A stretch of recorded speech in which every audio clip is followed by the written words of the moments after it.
प्रतिनिधि सभाको बैठक आज बस्दै आजको प्रतिनिधि सभा बैठकमा एमसीसी माथि छलफल हुने, एमसीसी संसदबाट पारित गराउन प्रचण्ड र नेपालले देउबाला वचन दिएको नेकपा एमालेका अध्यक्ष केपी शर्मा ओलीको भनाई। एमाले र कांग्रेसका नेताहरू बीच भएको वार्ता बिना निष्कर्ष सकियो। एमसीसी समस्या समाधानका लागि गम्भीरतापूर्वक उपायको खोजी भइरहेको नेकपा माओवादी केन्द्रका अध्यक्ष पुष्पकमल दाहाल प्रचण्डको भनाई। एमसीसीमा मध्यमार्ग नहुने नेकपा एकीकृत समाजवादीका नेता झलनाथ खनालको भनाई। एमसीसी पारित गराउन साथ नदिने भए सरकार छोड्न प्रचण्डलाई बाबुराम भट्टराईको आग्रह। एमसीसी का कारण गठबन्धन भत्किने र नयाँ ध्रुवीकरण हुने नेकपा एमालेका उपाध्यक्ष रामबहादुर थापा बादलको दाबी। एकीकृत समाजवादीले बोलायो स्थायी कमिटीको बैठक। पछिल्लो 24 घण्टामा नेपालमा 155 जनामा कोरोना भाइरसको संक्रमण पुष्टि। चितवनमा नयाँ प्रजातिको चरा फेला पर्यो। काठमाडौँबाट सिपाबडहरे जाँदै गरेको यात्रुवाहक गाडी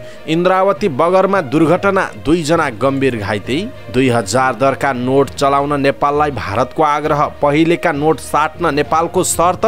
शहीद स्मारक ए डिभिजन लिग फुटबल सकियो। मछिन्द्र क्लब अपराजित रहँदै च्याम्पियन बन्यो। प्रधान सेनापति खुल्ला म्याराथन प्रतियोगिता सम्पन्न। कृष्णबहादुर बस्नेत प्रथम। युक्रेनको राजधानी कीवको सडकमा भिडन्त सुरु। श्रीलङ्कामा ऊर्जा सङ्कट थप खराब अवस्थामा इन्धनको भाउ 12% सम्म बढ्यो। र समाचारको अन्त्यमा हेल्थ टिप्स अर्थात् स्वास्थ्यसँग सम्बन्धित जानकारीमा आज हामी सुत्नु अघि के खाने के नखाने भन्ने विषयमा जानकारी दिनेछौँ। हामीलाई अन्तिम समय हेर्नुहोला।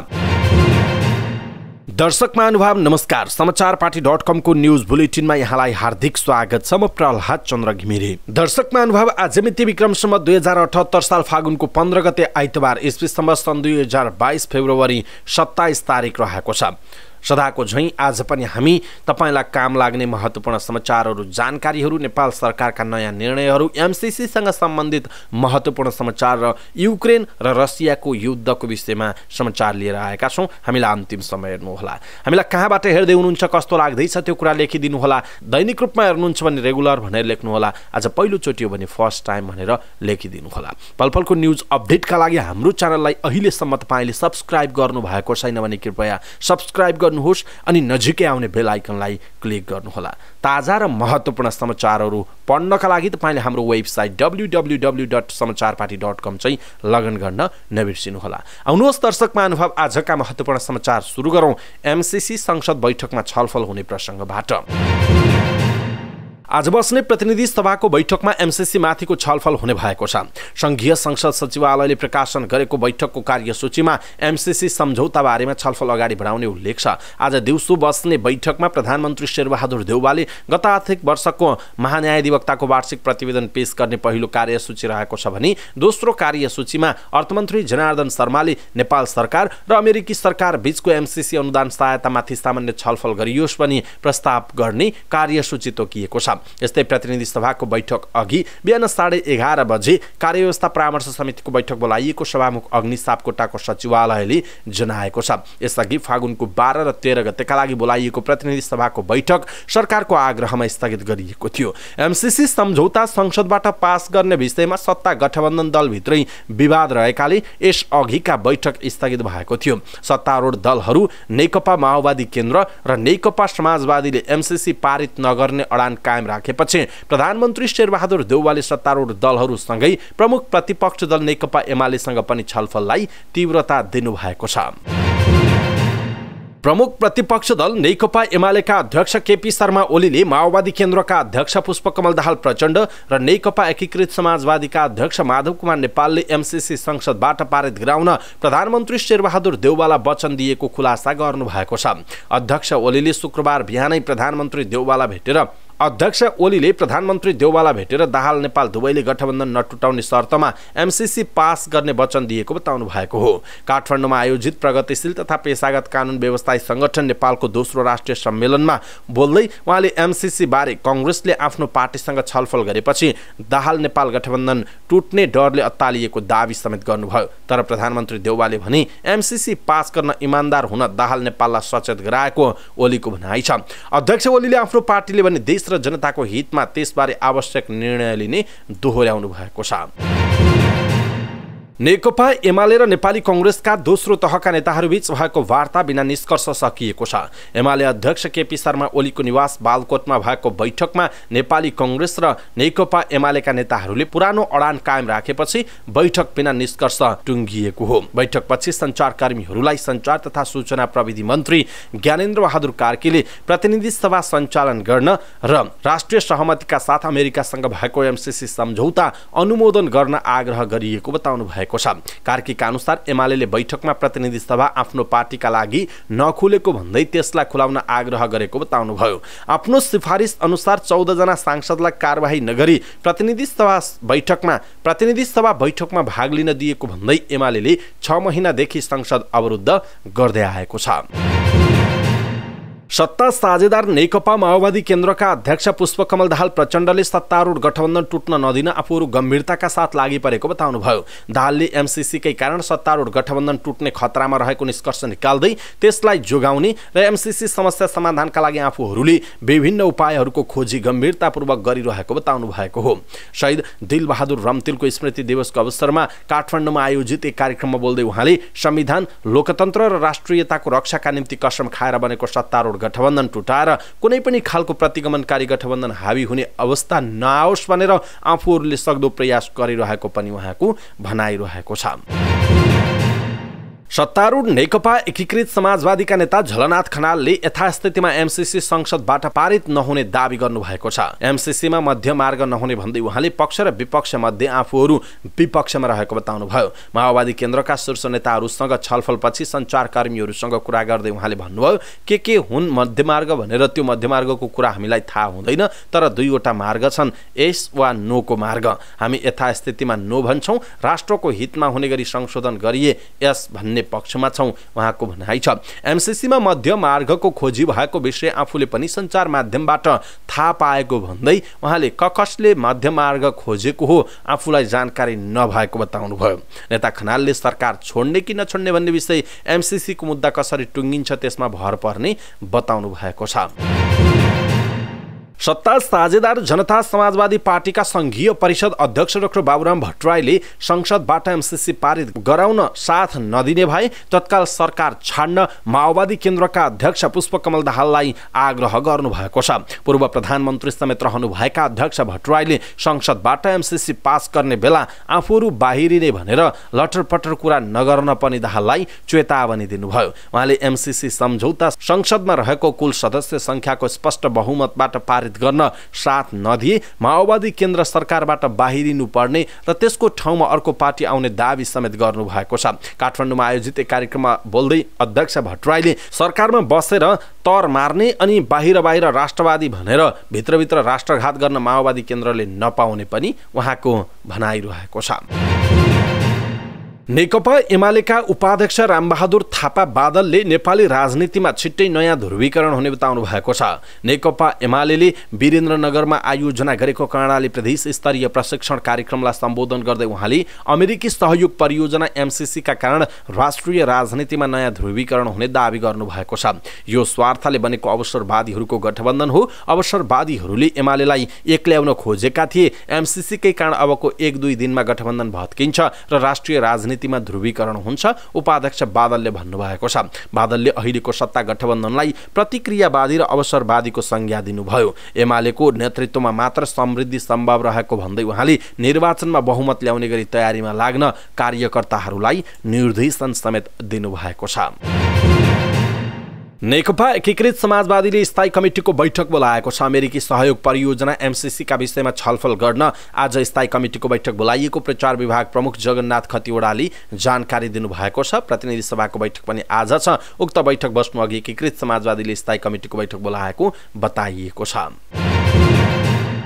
गएको 24 घण्टामा नेपालमा 155 जनामा कोरोना भाइरसको संक्रमण पुष्टि भएको छ। पीसीआर एन्टिजेन र आरडीटी गरी 5152 जनाको परीक्षण गरिएकोमा 155 जनामा कोरोना भाइरसको संक्रमण पुष्टि भएको स्वास्थ्य तथा जनसङ्ख्या मन्त्रालयले जनाएको छ। यस्तै गएको 24 घण्टामा 540 जना संक्रमित निको भएका छन्। 24 घण्टामा नै 2 जनाको ज्यान गएसँगै अहिलेसम्म कोरोना संक्रमणका कारण ज्यान गुमाउनेको संख्या 11934 जना पुगेको छ। अब नेपालमा 8839 जना कोरोनाका सक्रिय संक्रमित रहेको बताइएको छ। यस्तै पछिल्लो 24 घण्टामा 1,29,119 जनाले कोरोना विरुद्धको खोप लगाएका छन्। यो सहित नेपालमा अहिलेसम्म 3,67,43,242 मात्रा खोपको प्रयोग भएको बताइएको छ। चितवनमा नयाँ प्रजातिको चरा फेला परेको छ। चितवन राष्ट्रिय निकुञ्जको कुमरोज मध्यवर्ती क्षेत्रको शिव मन्दिर नजिकै सिसौको बोटमा सल्ने बगेडी चरा फेला परेको हो। नेपाल पंक्षीविद संघ बागमतीका संयोजक बासु बिडारीका अनुसार हिमाली क्षेत्रमा पाइने यो चरा चितवनमा पहिलो पटक भेटिएको हो। हिमाली क्षेत्रमा चिसो बढेको र खानाको अभाव भएपछि त्यहाँ झरेको नसक्ने संयोजक बिडारीको भनाइ छ। बर्ड एजुकेसन सोसाइटी चितवनका पूर्व अध्यक्ष समेत रहनुभएका बिडारीका अनुसार फोटोग्राफर चुडामणी चौधरी र प्रेम बमजनले तस्बिर खिचेर ल्याएपछि विज्ञ टोलीले हेरेर पहिचान गरेको हो। यो चरा समुद्री सतहबाट 2,440 देखि 3,050 मिटर उचाइमा पाइने गर्दछ। अनुगमनका क्रममा एक जोडी सल्ने बघेडी फेला परेको बर्ड एजुकेसन सोसाइटी चितवनका अध्यक्ष रमेश चौधरीले जानकारी दिनुभयो। नेपालमा 15 प्रजातिको बघेडी पाइने गरेकोमा यो चितवनमा मात्र 10 प्रजातिको बगेडी पुगेको छ। लजालु स्वभावको यो चरा घाँसे मैदान र खेतबारीको वरिपरि पाइने गर्दछ। काठमाडौँबाट सिन्धुपाल्चोकको सिपा बडहरे जाँदै गरेको यात्रुवाहक गाडी इन्द्रावती बगरमा दुर्घटना भएको छ। हेलम्बु यातायातको बा 2ख6588 नम्बरको गाडी दुर्घटना भएको र दुर्घटनामा परि 2 जना गम्भीर घाइते भएको समाचार प्राप्त भएको छ। गम्भीर घाइतेलाई थप उपचारका लागि काठमाडौँ रिफर गरिएको र सामान्य घाइतेहरूको बोटगाउँ मेडिकलमा उपचार भएको इन्द्रावती 11 का वडा अध्यक्ष मने माझीले जानकारी दिनुभयो। घटनाको बारेमा थप अनुसन्धान भइरहेको प्रहरीले जनाएको छ। भारतले नेपाललाई भारतीय 2000 दरका नोट चलन चल्तीमा ल्याउन आग्रह गरेको छ। परराष्ट्र मन्त्रालय मार्फत भारतले 2000 दरका नोट चल्तीमा ल्याउन पटक पटक आग्रह गरिरहेको नेपाल राष्ट्र बैंकले जनाएको छ। नेपाल आउनेहरूलाई समस्या परिरहेको भन्दै भारतले आग्रह गरिरहेको छ। भारतबाट नेपाल आउने पर्यटकले 100 का नोट बोकेर आउँदा निकै झन्झट भइरहेको र परिमाण पनि धेरै हुने भएकाले बोक्न समस्या परिरहेको भन्दै 2000 रुपैयाँका नोट चलाइदिन पर्यो भनेर भारतले आग्रह गरिरहेको छ। नेपाल राष्ट्र बैंकका एकजना कार्यकारी निर्देशकले भन्नुभएको छ। तर नेपालले भने यहाँ रहेका पुराना 1000 र 500 दरका नोट सटै नगरेसम्म 2000 दरका नोट चलनमा ल्याउन नसकिने शर्त राखेको छ। नेपालमा बैंकहरूसँग भएका 7 करोड रुपैयाँ बराबरका भारतीय 500 र 1000 दरका नोट साटेपछि मात्र 2000 दरका नोट चलाउने बारे निर्णय गर्न सकिने जवाब दिएको राष्ट्र बैंकका कार्यकारी निर्देशकको भनाइ छ। व्यक्तिहरूसँग भएका भारतीय 500 र 1000 दरका नोट कति छन् भन्ने औपचारिक जानकारी नभए पनि बैंकहरूसँग भएका 7 करोड रुपैयाँ बराबरका नोट साट्न नेपालले पटक पटक आग्रह गरेको तर भारतले नमानेको राष्ट्र बैंकले जनाएको छ। भारतले कालो धन नियन्त्रणका लागि भन्दै 2073 सालमा 1000 र 500 दरका नोटमा प्रतिबन्ध लगाएर 2000 दरका नोट निष्कासन गरेको छ। भारतले प्रतिबन्ध लगाएपछि नेपाल सरकारले पनि भारतीय 500 र 1000 दरका नोटमा प्रतिबन्ध लगाएको छ। शहीद स्मारक ए डिभिजन लिग फुटबल सकिएको छ। गएको मक्सिर 3 गतेदेखि सुरु भएको ए डिभिजन लिग सकिएको हो। ए डिभिजन लिगको उपाधि जितेको मचिन्द्र क्लब अपराजित रह्यो। 13 खेल मध्ये मचिन्द्रले 11 वटा खेल जित्यो भने 2 वटा खेल बराबरी खेल्यो। शनिबार भएको अन्तिम खेलमा मचिन्द्रले सशस्त्र प्रहरीको एपीएफ क्लबलाई 2-1 गोल अन्तरले हरायो। लिगमा त्रिभुवन आर्मी दोस्रो भएको छ। शनिबार भएको खेलमा मनाङ मर्स्याङ्दी क्लबसँग 1-1 गोलको बराबरी खेलेसँगै आर्मीले दोस्रो स्थान हासिल गरेको छ। आर्मीले 13 खेलमा 23 अङ्क जोडेको छ। शनिबारको खेलमा मनाङका लागि कप्तान अञ्जन विष्टले गोल गरे भने मनाङका डिफेन्डर फ्रान्कलिनले आत्मघाती गोल गरेपछि आर्मीले 1-1 गोलको बराबरी गरेको हो। शनिबार नै भएको खेलमा नेपाल पुलिस क्लबलाई 3-1 गोल अन्तरले हराउँदै एनआरटी तेस्रो स्थानमा रहन सफल भयो। पहिलो हाफमा आत्मघाती गोलबाट पछि परेको एनआरटीले दोस्रो हाफमा 3 गोल गर्न सफल भएको थियो। एनआरटीका लागि मेसुके ओलेमाउले ह्याट्रिक गरेका छन्। एनआरटीका शिव गुरुङले आफ्नै पोस्टमा गोल गरेका थिए। एनआरटीको पनि 23 अङ्क नै रहेको छ।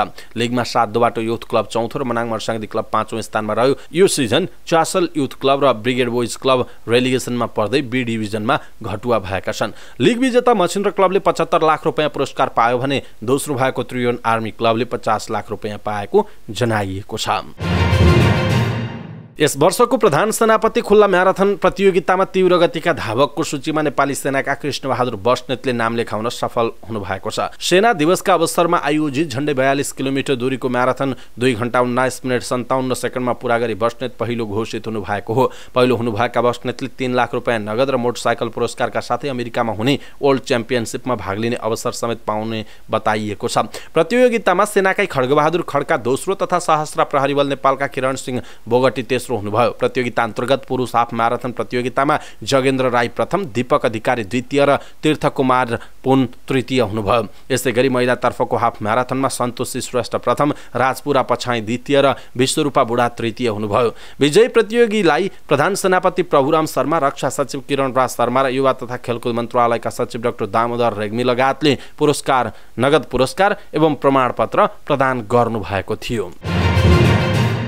युक्रेनको राजधानी किभका सडकमा भिडन्त सुरु भएको छ। हमलाको तेस्रो दिन किभमा प्रवेश गरेको रुसी सेनासँग सडकमा भिडन्त सुरु भएको र युक्रेनी सेनाले प्रतिकार गरिरहेको अन्तर्राष्ट्रिय समाचार माध्यमले जनाएका छन्। सडकमै भिडन्त सुरु भएपछि युक्रेनका अधिकारीहरूले मानिसलाई सुरक्षित स्थानमा जान भनेका छन्। रुसको भीषण बम र गोलाबारी बीच राष्ट्रपति भोलोदिमिर जेलेस्कीले रुस सामु कुनै पनि हालतमा आत्मसमर्पण नगर्ने बताएका छन्। यसअघि उनले देश छाड्न अमेरिकाले गरेको आग्रह अस्वीकार गरेका थिए। रुसी हमलामा अहिलेसम्म 198 जना युक्रेनीको ज्यान गएको बताइएको छ। ज्यान गुमाउने मध्ये 3 जना बालबालिका समेत रहेका छन्। यस्तै 1115 जना घाइते भएको युक्रेनका स्वास्थ्य मन्त्री भिक्टर लियास्कोले जानकारी गराएका छन्। रुसी सेनातर्फ समेत ठूलो हाताहाती भएको युक्रेनले बताएको छ। त्यहाँका अधिकारीहरूले 3500 रुसी सैनिक मारिएको दावी गरेका छन्। युक्रेनको जनरल स्टाफले एक विज्ञप्ति जारी गर्दै रुसका 14 वटा विमान, 8 वटा हेलिकप्टर, 102 वटा ट्याङ्क, 536 सशस्त्र वाहन र 15 वटा तोप ध्वस्त पारेको जनाएको छ।